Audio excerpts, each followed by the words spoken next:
Hello, नमस्ते, प्रणाम। कैसे हैं आप सभी? स्वागत है आप सभी का हमारे यूट्यूब चैनल पर। आज हम शुरू करने जा रहे हैं क्लास 11th की शिक्षा मनोविज्ञान की पढ़ाई। ठीक है, बिल्कुल आसान भाषा में समझेंगे सभी लोग। इस वीडियो में हम लोग समझेंगे कि शिक्षा मनोविज्ञान क्या है, इसका अर्थ क्या है, इसकी आवश्यकता क्यों होती है हमें, और यह हमारे लिए सीखने और व्यवहार को कैसे समझने में मदद करता है।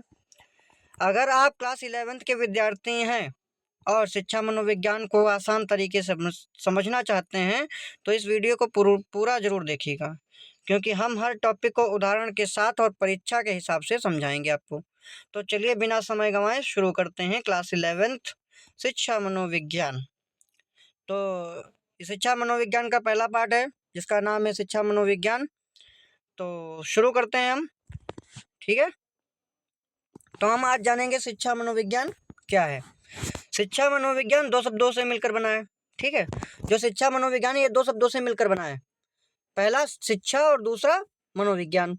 शिक्षा मतलब होता है सीखना और सिखाना, और मनोविज्ञान का मतलब होता है मन और व्यवहार का अध्ययन।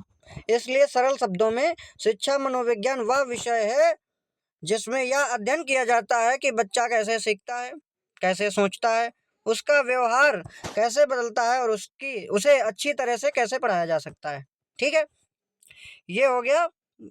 और इसको हम उदाहरण के लिए समझते हैं।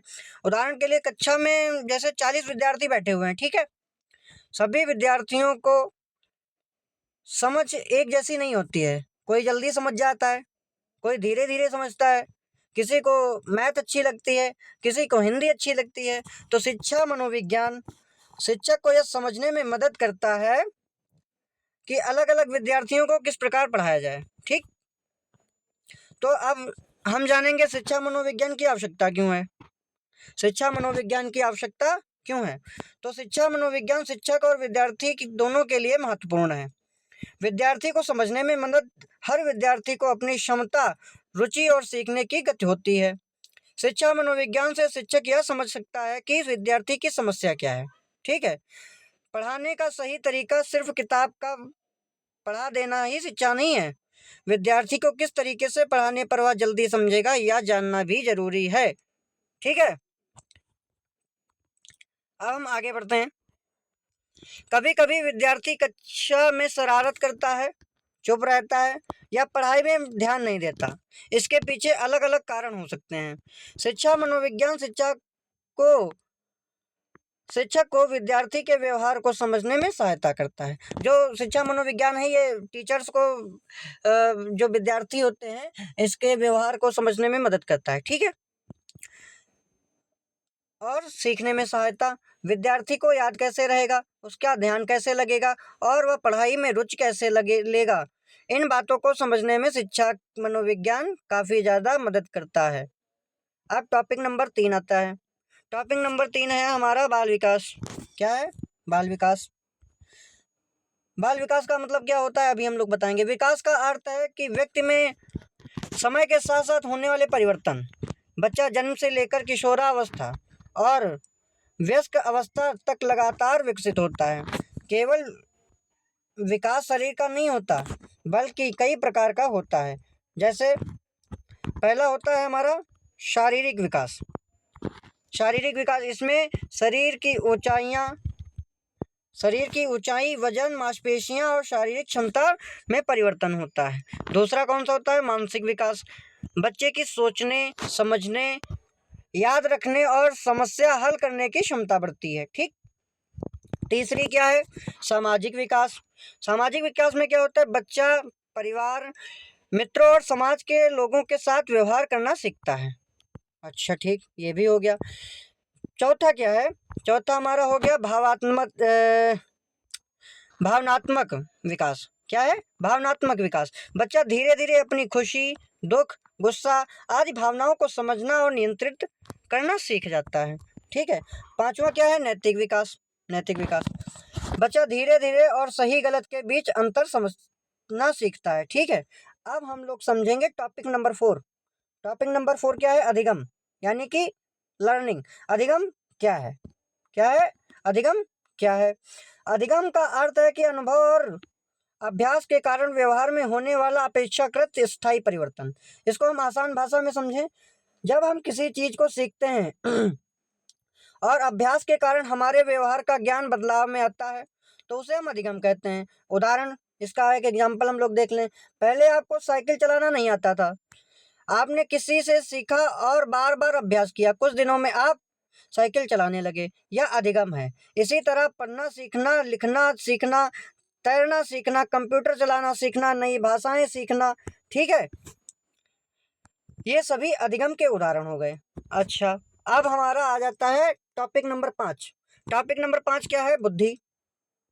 बुद्धि यानी कि इंटेलिजेंस। तो बुद्धि का संबंध व्यक्ति के समझने, सीखने, तर्क करने और समस्या का समाधान करने की क्षमता से है। ठीक, इसको हम उदाहरण के लिए, अगर किसी विद्यार्थी को कोई नया सवाल दिया जाए और वह सोचकर उसका सही तरीका निकाल लेता है तो उसकी समस्या का समाधान क्षमता अच्छी है। ठीक है, लेकिन याद रखना जरूरी है कि हर विद्यार्थी की क्षमताएं अलग अलग होती हैं। ठीक, किसी विद्यार्थी को पढ़ाई में अच्छा प्रदर्शन करने में समय लग सकता है, जबकि वह किसी दूसरे क्षेत्र में अच्छा हो सकता है। ठीक, अब हम आ जाएंगे व्यक्तित्व, यानी कि टॉपिक नंबर 6 क्या है? व्यक्तित्व, पर्सनालिटी। व्यक्ति का अर्थ केवल व्यक्ति के बाहरी रूप से नहीं है। व्यक्तित्व में व्यक्ति के व्यवहार, विचार, भावनाएं, आदतें, रुचियां, दूसरों के साथ व्यवहार करने का तरीका आदि शामिल होते हैं। इसको हम उदाहरण के तौर पर समझ सकते हैं कि दो विद्यार्थी एक परिस्थिति में हैं। एक विद्यार्थी तुरंत घबरा जाता है जबकि दूसरा शांत रहकर समस्या का समाधान खोजता है। दोनों के व्यवहार में अंतर उनके व्यक्तित्व की दिखाता है, विशेषताओं को दिखाता है। ठीक है, अब हम लोग आगे बढ़ेंगे। अभिप्रेरणा, मोटिवेशन। ठीक है, ये हमारा टॉपिक नंबर 7 है। अभिप्रेरणा, मोटिवेशन। अभिप्रेरणा वह शक्ति है जो व्यक्ति को किसी कार्य को करने के लिए प्रेरित करती है। आसान उदाहरण से समझें, आपको परीक्षा में अच्छे अंक प्राप्त करने हैं तो अंक पाने की इच्छा आपको पढ़ने के लिए प्रेरित करती है। ठीक, इसी प्रकार खिलाड़ी जीतने के लिए अभ्यास करता है। अभिप्रेरणा के दो सामान्य प्रकार हैं, एक आंतरिक अभिप्रेरणा है, एक बाहरी अभिप्रेरणा है। आंतरिक अभिप्रेरणा में क्या होता है? जब व्यक्ति अपनी इच्छा या रुचि से काम करता है। ठीक है, ये आंतरिक अभिप्रेरणा हो जाएगी। उदाहरण के लिए, जब किसी विद्यार्थी को जैसे किसी विद्यार्थी को विज्ञान पसंद है इसलिए वह विज्ञान पढ़ता है। अब बाहरी अभिप्रेरणा क्या है? जब व्यक्ति पुरस्कार, अंक या किसी बाहरी कारण से काम करता है। उदाहरण के लिए, अच्छे अंक मिलने के लिए विद्यार्थी मेहनत करता है। ठीक है, एक और उदाहरण समझ लें। जो कोई व्यक्ति होता है सैलरी पाने के लिए ऑफिस में काम करता है। ठीक है, इसको हम कहेंगे बाहरी अभिप्रेरणा। अब स्मृति यानी कि याद, मेमोरी, इसको इंग्लिश में कह लेते हैं। टॉपिक नंबर 8 है स्मृति। वह मानसिक क्षमता है जिसके द्वारा हम सीखी हुई बातों को याद रखते हैं और आवश्यकता पड़ने पर उन्हें याद कर पाते हैं। जैसे आपने किसी कविता को याद किया और परीक्षा में उसे लिख दिया। स्मृति की सामान्य प्रक्रिया को इस तरह समझ सकते हैं कि सीखना प्लस याद करना, आवश्यकता पर याद करना। पढ़ाई में स्मृति बहुत महत्वपूर्ण है, इसलिए केवल पढ़ना ही नहीं बल्कि समझकर पढ़ना और समय समय पर दोहराना भी उपयोगी होता है। समझ गए? आगे बढ़ते हैं। अब हमारा टॉपिक नंबर आया 9। टॉपिक नंबर 9 क्या होगा? विस्मृत, फॉरगेटिंग। इसमें क्या होता है? सीखी हुई बातों को समय पर याद न कर पाना विस्मृत कहलाता है। जैसे हमने कोई बात कही और वो समय पर आपको याद नहीं आ रही है, इसको हम लोग विस्मृत कहलाएंगे। इसको उदाहरण के लिए हम लोग समझेंगे। आपने कल 10 प्रश्न याद किए थे लेकिन आज उनमें से 3 प्रश्न नहीं याद आ रहे हैं।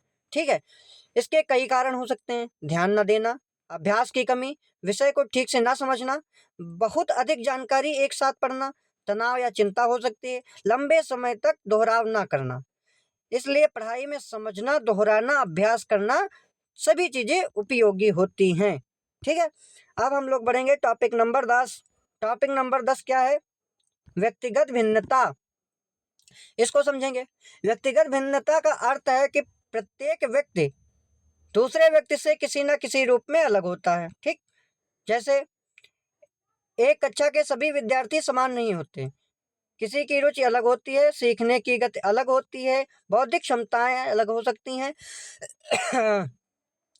व्यक्तित्व अलग हो सकता है, पसंद और नापसंद अलग हो सकती है। इसलिए शिक्षक को सभी विद्यार्थियों से बिल्कुल एक जैसा व्यवहार करने के बजाय उनकी आवश्यकताओं को समझना चाहिए। समझ गए?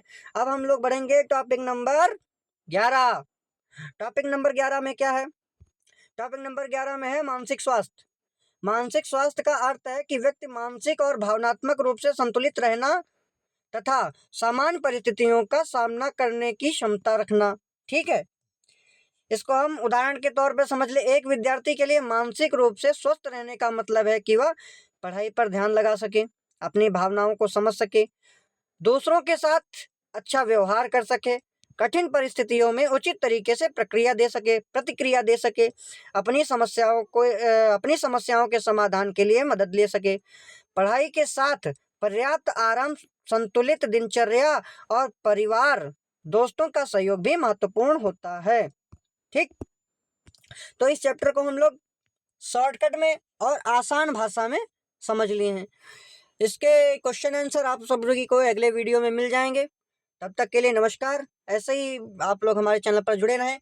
वीडियो पसंद आए तो वीडियो को लाइक करें और कमेंट करना ना भूलें। जय श्री राम, नमस्कार।